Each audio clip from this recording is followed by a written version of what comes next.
Get into the last part of the conversation. Time really does move on, and we've been talking about the tallying and verification of the numbers that were announced, and whether this is actually the responsibility of the media, or it can be the expectation now, or it's something that we can follow up. Let's just have quick observations as you follow this conversation. Antonio Shem, you say, I had boycotted the Githeri media before Baba's before Baba said. Antonio Shem. All right, this is your response on whether you thought it was satisfactory. Erick Odanga, you say election coverage splits newsrooms always. There cannot be a conclusive answer. Media houses have their bias too. And Thomas Oluk says, prior to the October 26th coverage, media covered High Court ruling on illegality of POs and ROs. What of the appeal court ruling on the same? And then, of course, let's see, Kennedy Meshak, because this is something about the numbers. In 2007, media tallied truthfully, but was then scared off by the regulator. I don't know if you mean the regulator being Media Council. Now Kizungu Mingi, but you know the truth. Asante sana for that. There's one person who has pointed out about Citizen, and yes, this is Matthews, and he says, some stations did their tally, Citizen Kenya, and it was spot on, actually. So bring us to the point, then were the others, including NTV, were we sleeping on the job? And as you saw the response that Citizen Royal Media got after they showed these numbers, because at least the perception out there was that you're running IEBC numbers. Why are you not running independent numbers? So how do we go about this particular issue? I think what we also need to tell the public and even the consumers of news, that first of all, the information that we give out, the results, of course, they must come from IEBC. What matters is at what level are we getting these results? So, like Citizen, I'm not quite aware they're getting the results, but even NTV or any other media house, if they were to have their own tallying center, the results must come from IEBC, because the law says that the returning officers are supposed to announce the results at the constituency tallying center if it's for the presidential election. So that means that even if journalists were to have their own tallying center, they must get the results from IEBC. So the results actually have to be given by IEBC. So what we are doing is that we just have a parallel tallying. The results are given out there, but now the tallying are done. IEBC does their own tallying, then the media also does its own tallying. So all results come from IEBC. The problem is, or the issue is, at what particular level are we getting these results? Are we getting them from the constituency, or are we getting them from the tally, from the polling station, or are we getting them from Bomas of Kenya, where all the results from the polling stations are actually channeled to? Okay. Yeah. Were you being idealistic, Kodi, with your comparison with what's happening in the United States, or what happens? Well, I don't know if I'm being idealistic. I'm a very optimistic person. I know that we have a lot of problems and challenges to go through, but I always hope that we can get somewhere. It can get better. I want to disagree a little bit with Erick. He says, yes, the tallying is the job of the IEBC. Yes, that's correct. And I'm not quite sure that the media has a role in tallying. It's not its business. Okay. I'm not quite sure. The media is not supposed to create news. The media is simply supposed to report an event. What's happening? What happened? What is it? So if you take this position, for example, the simplistic formula here would be just, I'm sitting at a tallying center, I am the journalist, the returning officer announces that at this station, we have Raila Odinga got X votes, Mr. Kenyatta got Y votes. I announced that. End of story. Of course, the problem is that some of those may not be so simple. The result may not even be announced at that constituency level. Report that too. Simply report the news. Yeah. Don't make it up. I think we are reading from different scripts. Huh? What I'm saying is this, and I think we also need to go to criticism also has to be have some level of some ground. Because I know we saw journalists live from polling stations, different polling stations, different constituency tallying centers, announcing results. What people are saying is that the media did not tally results. What you are saying actually happened. We saw journalists from all over the country at polling stations announcing results as they are announced by the returning officers.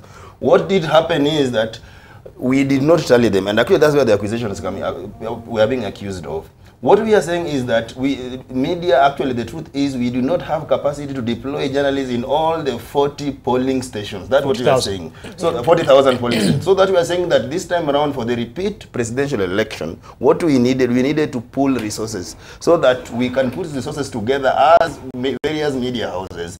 Then we can be able now to deploy journalists in all the polling stations across the country, if not all, but at least majority of them, Erick, so that these journalists can be able to send their results, like you were saying, that we are pondering having a tallying center at Catholic University. So if there is a journalist who is in a polling station in Turkana, he is able to send his or her results to the tallying center at Catholic University. If there is a journalist in Lamu, that journalist is able to get the results, like you are saying, and send those results to the tallying center at Catholic. Then by the end of the day, we are able now to tally the results that were being announced at the tallying station and relayed to the National Tallying Center owned by the media. Then we are able to tell the public that, you see, this is what we are able to gather from the polling stations. This is the tally. Then we compare with what IBC was doing at the Bomas, because the accusation was that the media actually, we are behaving as if IBC can coexist. What IBC needed was just to have a frequency.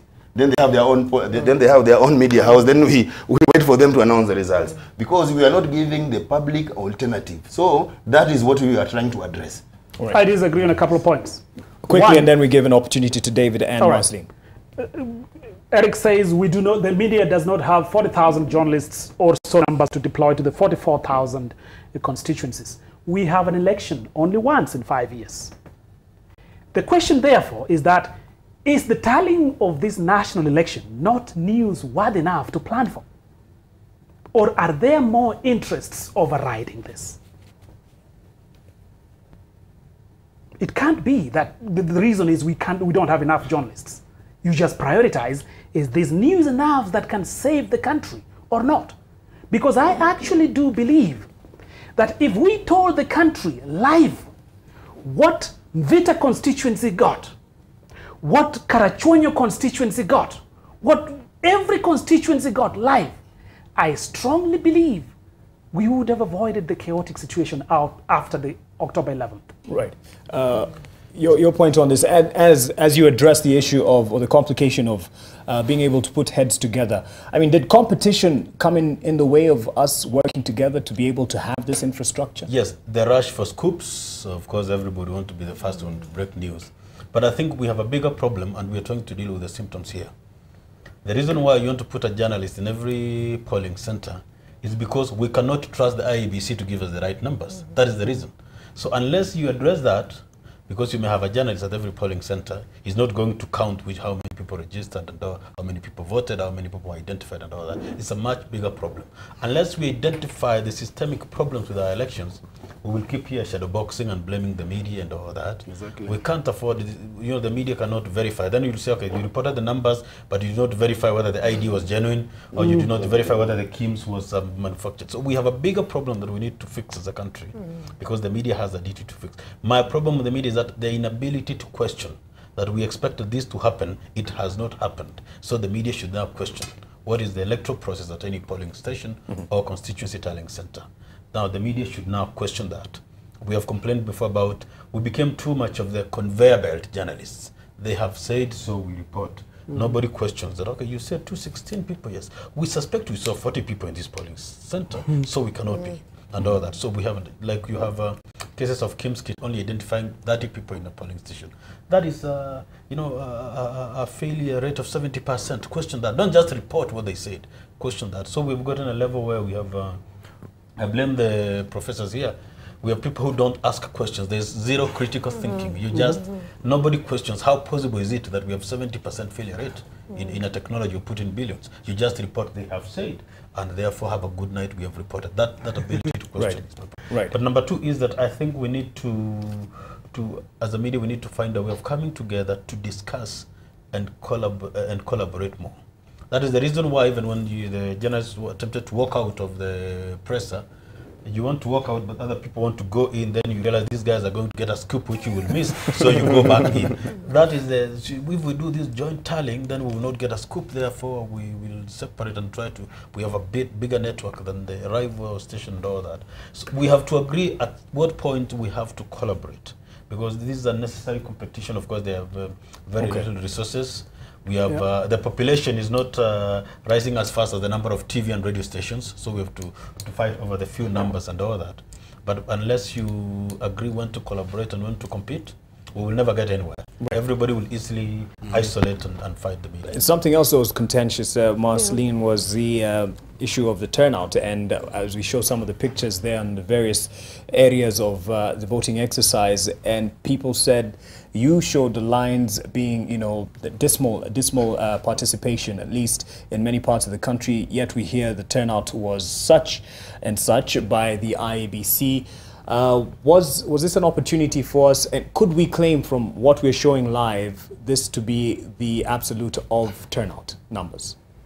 Yeah, I think, you know, what evidence, you know, the pictures, a picture is worth 1,000 words. And the Kenyans saw how the lines were, and we had the results as they were, and we needed to do some interpretation or deconstruct and or explain to the people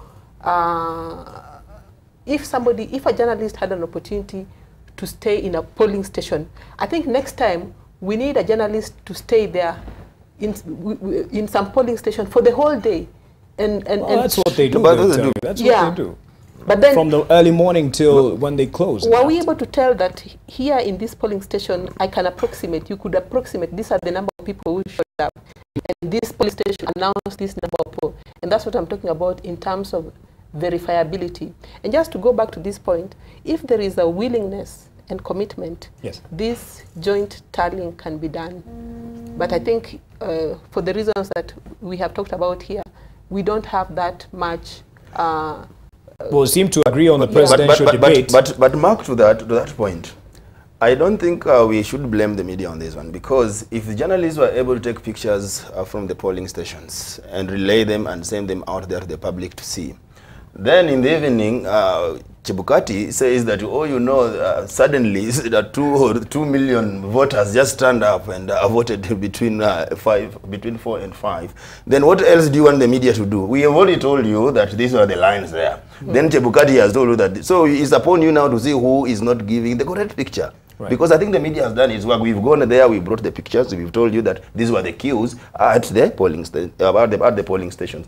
Then all of a sudden, then the IBC tells that, oh, you know what, between 4 and 5, people just rushed there. But the journalists were there, like you said. And journalists didn't see these people coming there between 4 and 5 in mass and vote. So once the media has done that, I think the media has done its work. It's now upon the public now to make judgment that based on what you are told by the media, based on the pictures that you were showed by the media, and based on what we were told by the IBC, the problem is here. Right, but no one really said, you know, out directly that we question what the IEBC said in terms of the turnout, especially the late evening hour. We just went by the pictures that we kept saying throughout the coverage that low voter turnout, low voter turnout. Was this avoiding, you know, trouble? Yeah, and this is a conversation we have had, Mark. It is the whole issue about the independence of the media. And, you know, the media, the editors, the journalists themselves are aware of where their threats are. And they know where to press and where not to. So when you see that kind of a reaction, then the journalists, they have their antenna and they know this is now a dangerous zone that they are now stepping on. But there is still, you could still analyze and say, you know, this is what we saw, and this is what IBC. You remember at first it was, I think, 48%, and the figures kept on changing. Yeah, it kept on changing, and nobody could understand why were these figures changing from time to time.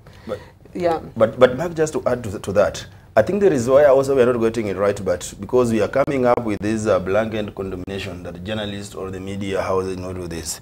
I know there are some journalists actually who are in trouble because they were questioning this. And even on live TV, they were questioning some of these figures that were being given by IEBC. But it seems we do not appreciate that. So I think in some of the forums that we've had, we are saying that it reached a point whereby sometimes we, during our peer review sessions, where we now call out individual journalists, that sometimes some journalists do a good job. but maybe one or two maybe misrepresent facts, and then people can come up with a blanket condemnation that the media did not do a good job. But as far as this one is concerned, I think we did a good job. These figures were interrogated. So whether IBC did not give us accurate answers, that's a different question altogether. But at least media asked the questions. We gave the forum for people to ventilate. Because at the end, there's another danger that is also coming in the media, whereby we are also inviting the so-called experts to come and do interpretation, put these things to context. But then you'll find that these people whom you call to the studio or we interview as the newspapers, they keep on giving you partisan views. So that end up also confusing the public more. Then when people are making criticism about what media has done, then there is that condemnation that the media did not do good. But at least we also need to acknowledge that there are some journalists actually who did a very good job.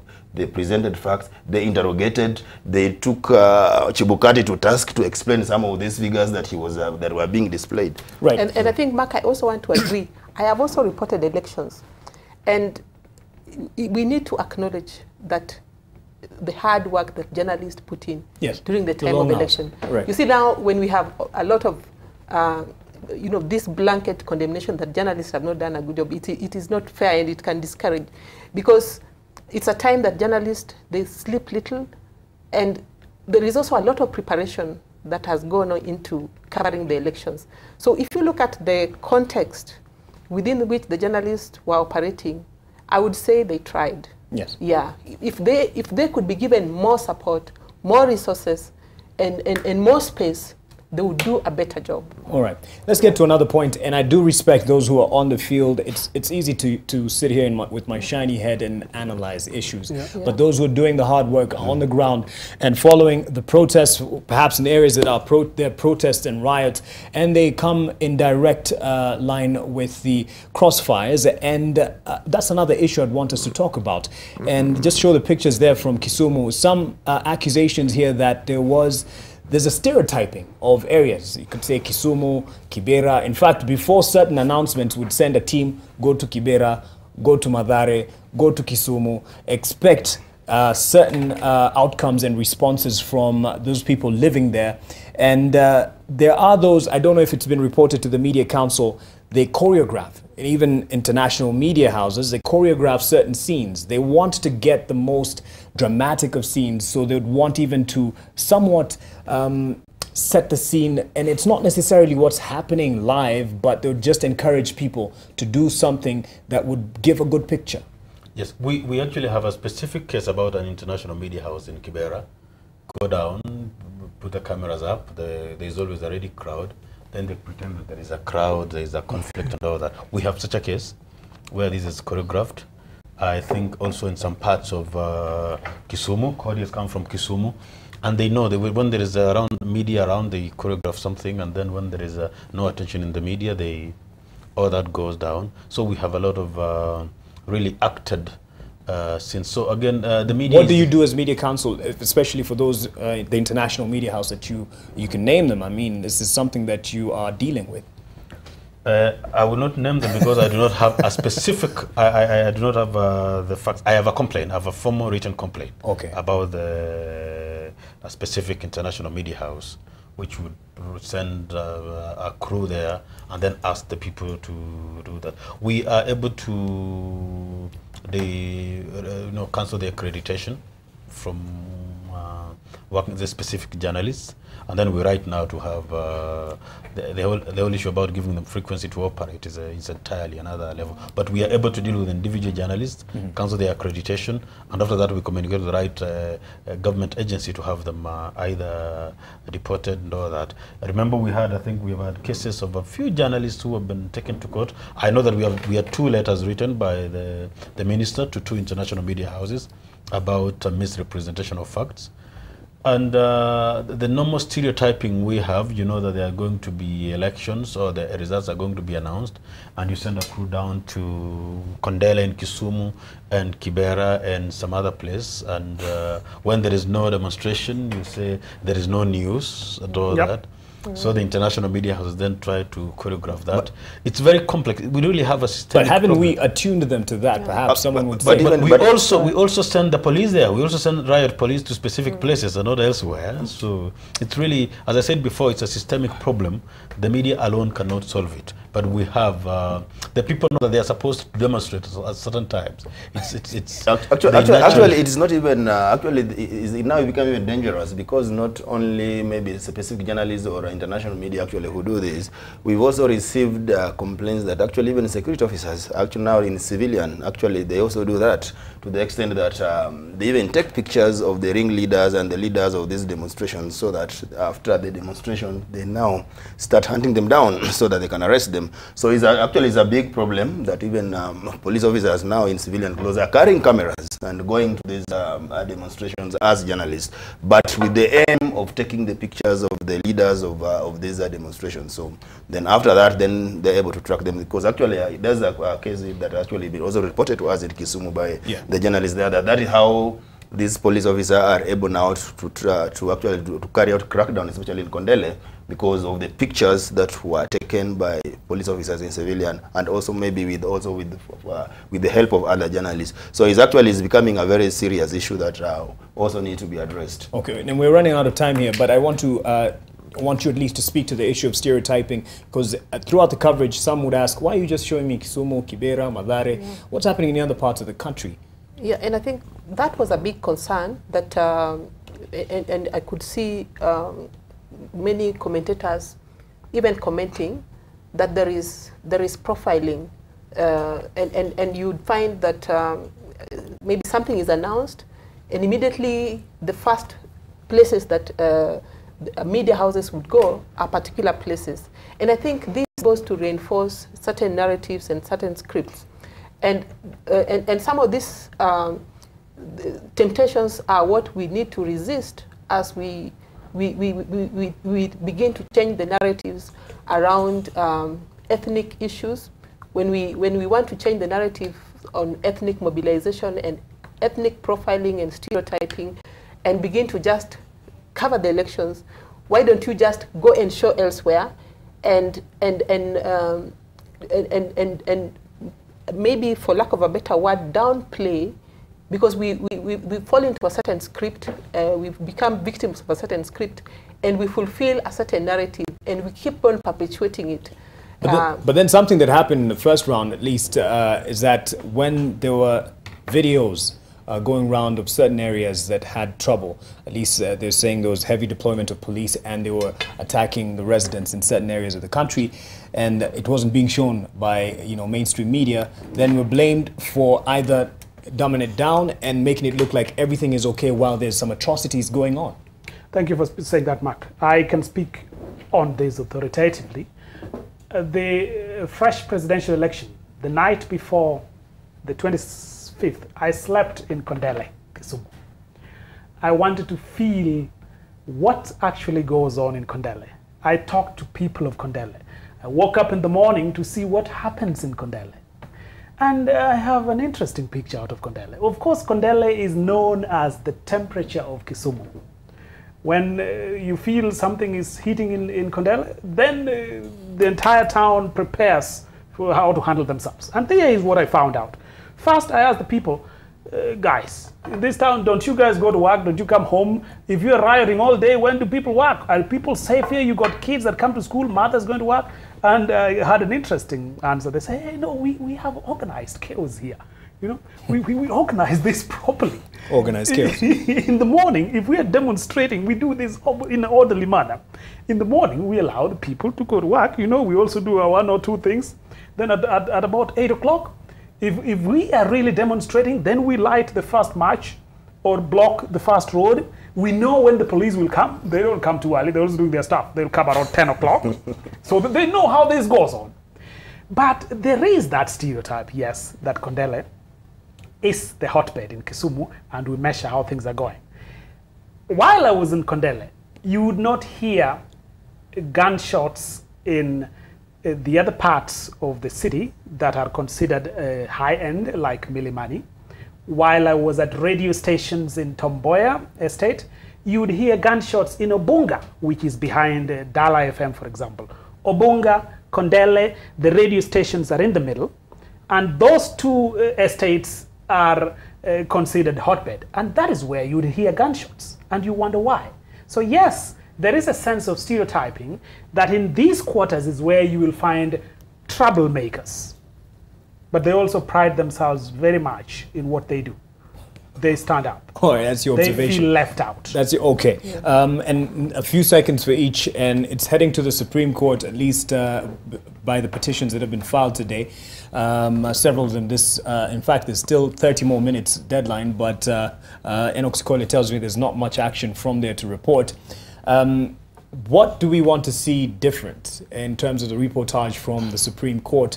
And the pictures you see there is from the first round on September 1st. And just a quick few seconds in what you would want to see in the second round of the coverage of the Supreme Court hearings, where you'd have hours and hours of court sessions and then maybe one or two lawyers sitting and analyzing what has happened. I'll start with you, Marceline. Yeah, I think let's not have too much legal jargon. Let's have people who can deconstruct the issues, yeah, let's have people who can simplify, so that break down the issues so that Kenyans can understand. But as that goes on, let us also have conflict transformation, because there is a conflict in Kenya. Mm-hmm. Let us discuss the issues that are at stake at the poll, at the ballot, that Kenyans are talking about. Let's go to Agenda 4, you know, the one of the coalition agreement, the issues of unemployment, mm-hmm. exclusion, national strengthening of institutions. We are here because of the perceived lack of confidence that people have against IEBC. Other institutions need to be strengthened. Soon, we will have a Kenya that no institution that can hold anything. There is an economic boycott. Companies may not have, there might be no taxes. Civil society is under attack. The civil society will not employ. Media houses will not get advertising. And so there will be a Kenya where no institution can hold anything. So let's have the conversations that need to be had. All right. David, and then... Yes, I have a problem with the panelists and analysts that you bring into our TV stations when we have conflict areas. I have a specific problem with the lawyers. They all begin their presentations with, the law is very clear on this. And then the NASA lawyer goes, but then you wonder, how many laws do we have in this country? The constitution is very clear. Then everybody, we are at the level where you even think we have two gods in Kenya. Almost every people have their God they pray to. So we need to get less and less talking heads and really get attempt, I know it's not entirely possible, to get people to break down the facts. Mm-hmm. Because the work of the journalists, you know, we always take an entire course on asking questions, how to get an answer when the subject does not want to tell you the truth. So at the end of any expose or a nicely done article about the court or that, the receiver of the news or bulletin must not have any questions and answered. Okay. But less and less, just as the Media Council said in the circular a few weeks ago, less of this conflict talking heads and all that, because we are at a level where unless we are amplifying bad manners on national TV, we show leaders fighting, then you give them a chance to fight and all that. Let's have less and less of that so that we put more sense on the TV station. Some might say that's for the ratings. It's good for ratings. Fighting on it. Yeah. Good ratings and a country torn apart, no values. Yes. So that was on a light note, but it's actually one of the reasons. Some people would bring firebrands on air, so that we know, so and so is on air. I'll tune in, Well, I'd rather bring into the stations knowledgeable authorities on a subject matter. Right. Let me go back to radio, because I work with radios now. Radio is a very powerful medium. Right. And if you bring on, it's heard by the most population. If you bring onto radio pedestrian speakers who just say whatever is on their mind, it does a great disservice. Not just a disservice, it can actually incite listeners. Yes. It can incite violence. I have practical examples. My colleagues and I at Internews are now deploying trainers at different communities in the country. Kisumu, Nakuru, and the radios that are had in the working class communities in Nairobi, the central part of our country. Yes. And what we look at is what is the quality of coverage, broadcasting that is happening on radio. I'll give you an example. If you have a talk show and the presenter is suddenly reading SMSs or WhatsApp messages that is streaming into the station without verification at all. For example, he asks their audience a very legitimate question that the people need to know. Call in, tell me where you are and what's going on. That is very legitimate, very fine. People need to know what's going on. Well, then 9 out of 10, if you find SMSs that are really beyond the line, they say, oh, so and so, that such community has come here, they have started beating us. Or the other people are now dragging us out of the house and beating us.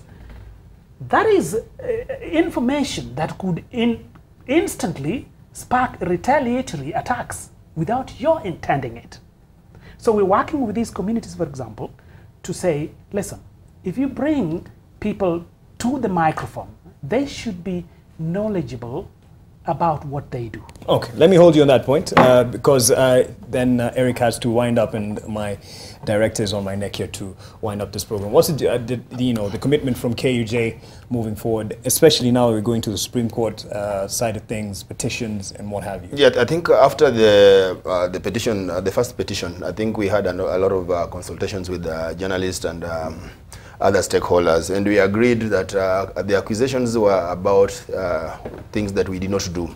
And these are the things that actually were being pointed out, that we did not concentrate so much on the pleadings of the petition. So we also need to look at what are the pleadings of the petitions, because I understand actually so far 3 have been filed. We need to find out each petition, what are they talking about? What are they asking the court to do? All the pleadings, what are the rules of the Supreme Court, so that we can also make the public also to understand what are the rules of the Supreme Court, then the stages, what happens from tomorrow. Again, the public also need to know what happens from tomorrow as we wait for the final day at the Supreme Court. All right. Yeah. Thank you very much for your time. Sorry to rush this at this tail end, but we have to wrap it here. And of course, wrap it up here.